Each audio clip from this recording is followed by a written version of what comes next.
nature of this situation has changed? It has.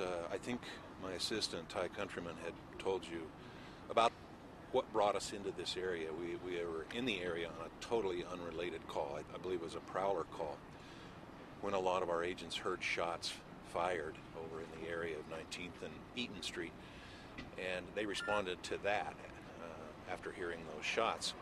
There were many officers on scene. They contacted a house in that area where they believed the shots had come from. There were officers who were going to enter the house, and additional officers who were securing the perimeter around the house. And there were Lakewood agents that went into the house. They did take 3 people into custody. I have no idea on charges right now, but after those 3 people were taken into custody, additional officers had arrived on scene, and they were going to go into the house and clear that house. Apparently there was some concern with some dogs in the house, and they eventually surrounded the house, and there were more shots fired. The investigation has taken a tragic turn, that being a Lakewood police officer was shot and killed. There are no words. Shock and heartbreak does not even begin to be adequate in telling you this type of news. And in the history of the Lakewood Police Department, this is the first officer that's been shot and killed in the line of duty. We've had other officers injured, but this is the first one that's been shot and killed, and it has rocked the department. There are people absolutely heartbroken.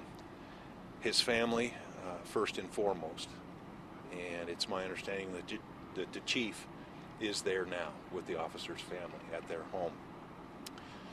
Right now I don't have a lot of information on the officer or personal details about the officer. He'd been here about 7 years. He was approximately 35 years old. Other than that, we don't have a lot of details about the officer that we're prepared to release right now. Obviously, when we have a shooting, when it's a fatal shooting, you all know that we spend a lot of time, a great deal of time, investigating that scene and making sure that everything is done just so.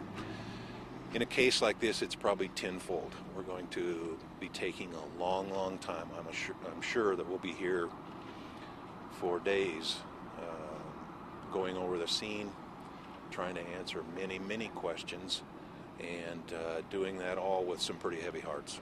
Steve, do you believe the officer was shot by a suspect inside the home? We don't know that. We know that fire had occurred by officers and also the people in the house. There were many rounds fired.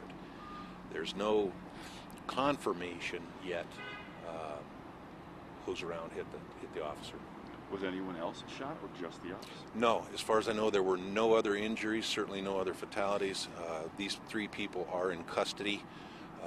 And as far as I know, there is no one else that we're looking for. It's not like we have a gunman loose that we know of running the streets. So the residents of the area, I believe, are safe.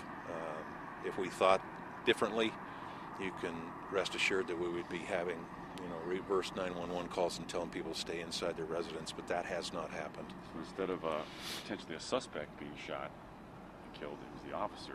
It was the officer. Again, we've lost an officer, and there's just no words that I can come up with